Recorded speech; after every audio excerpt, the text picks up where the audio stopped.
ये जो हमारा आज का प्रोटेस्ट है, ये जो यहाँ कश्मीर के सरकार ने एक एकदम उठाया है प्राइवेटाइजेशन का, हम प्राइवेटाइजेशन होने नहीं देंगे क्योंकि हम ऑलरेडी ही प्राइवेट है। क्योंकि जो यहाँ का कश्मीर का सरकार है वो न तो हमको महीने बाद तनख्वाह देती है और न तो हमारी मांगे पूरी करते हैं। एक तो हमको एक और अताब है क्योंकि हम यहाँ ऑलरेडी प्राइवेट है।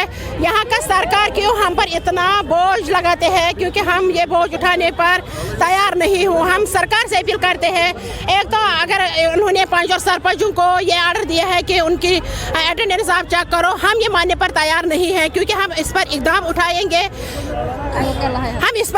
इकदाम उठाएंगे।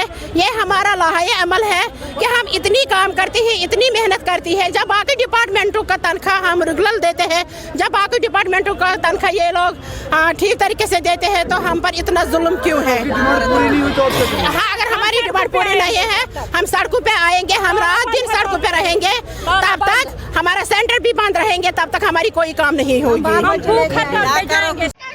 नहीं चलेगी, नहीं चलेगी, अफसरशाही, नौकरशाही नहीं चलेगी, नहीं चलेगी। बंद करो, बंद करो, बंद करो।